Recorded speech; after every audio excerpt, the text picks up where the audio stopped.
Después de vender su cosecha en el mercado romano, Fabián se disponía a volver a su granja en las afueras de Roma, pero sus amigos lo convencieron para que los acompañara a la asamblea permanente, pues llevaba varios días deliberando día y noche, en la que el clero en esa asamblea y los fieles debían elegir al nuevo papa que reemplazaría a San Antero, quien a principios de ese mes de enero del año 236 había sido condenado y ejecutado por orden del emperador Maximino Tracio.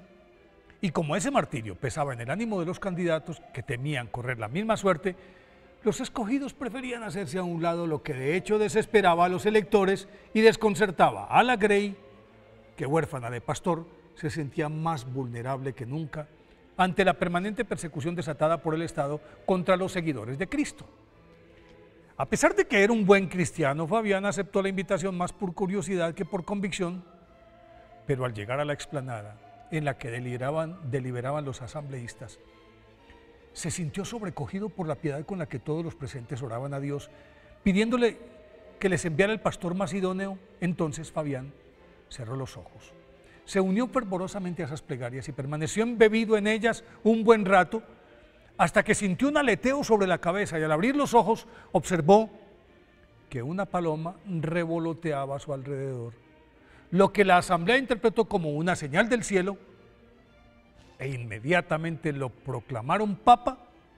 y este humilde granjero, sin oponer resistencia, fue ordenado ese mismo día sacerdote, obispo y entronizado como el 20º papa de la historia. Sin perder tiempo, San Fabián, nacido en Roma en el año 200, puso manos a la obra, porque la incipiente iglesia no contaba con una organización eficiente y por eso él dividió la ciudad en 7 distritos eclesiásticos y al frente de ellos puso como administradores a igual número de diáconos, que a su vez se apoyaban en otros tantos subdiáconos que se encargaban de distribuir las ayudas entre los pobres y llevar un registro minucioso de los mártires, que incluía los datos más relevantes de sus vidas y las torturas sufridas, y además esos subdiáconos tenían que inhumarlos en las catacumbas. Instituyó las 4 órdenes menores, o sea, el hostiariado, el lectorado, el acolitado y el exorcistado. Consagró a 7 obispos, entre los cuales a San Denis, a quien encargó de la evangelización de las Galias, actual Francia. Prohibió los matrimonios consanguíneos hasta el 5º grado. En los 14 años de su pontificado floreció la Iglesia, adquirió la fisonomía jerárquica que aún mantiene y las características administrativas que todavía la rigen. Y como su labor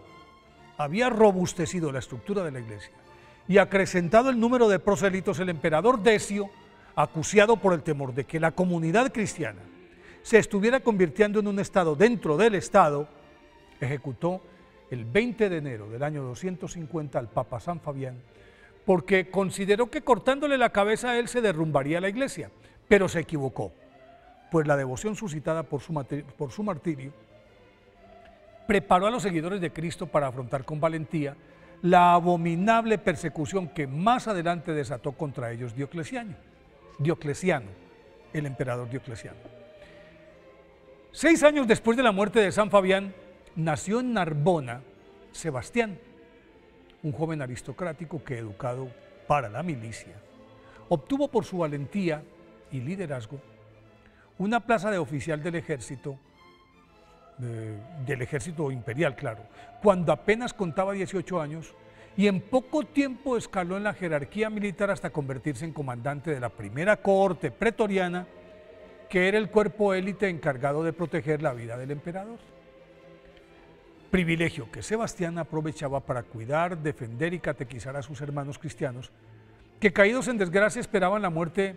en las lóbregas mazmorras de los sótanos del palacio de Diocleciano, quien acababa de promulgar la terrible ley que decretaba una persecución general contra los seguidores de Cristo y autorizaba a los funcionarios encargados de la oprobiosa tarea para que utilizaran todas las torturas y suplicios y tormentos que conocieran, o que se las ingeniaran los que a bien tuvieran, se inventaran otras con tal de que los condenados sufrieran indeciblemente. A pesar de que Sebastián sabía a lo que se exponía, continuó consolando a los condenados y sus palabras de aliento reforzaban la temeridad de los reos, que aceptaban la muerte en el nombre de Cristo con alegría y gracias a las intervenciones de Sebastián, varios nobles convertidos por él, los hermanos Marcos y Marcelino, Cástulo y Tiburcio, Claudio, que era el prefecto de la ciudad, su esposa y sus 2 hijos, afrontaron el martirio con dignidad y euforia. Naturalmente su osadía no pasó inadvertida y denunciado por algunos de sus compañeros. San Sebastián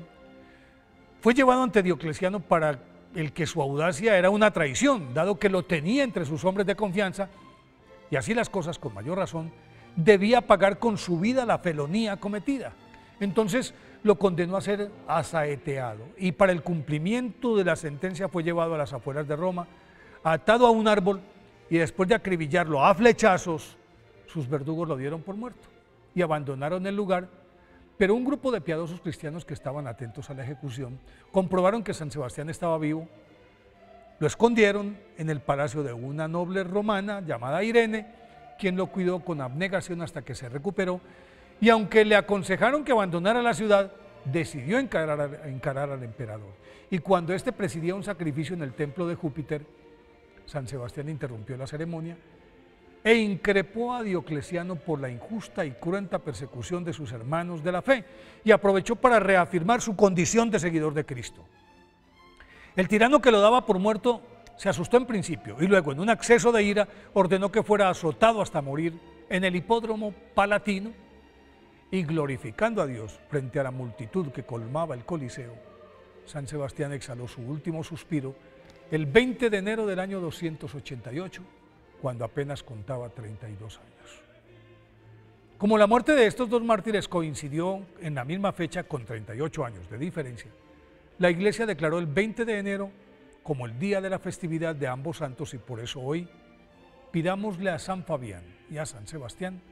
que nos ayuden a mantener intacta nuestra fe cuando ella peligre.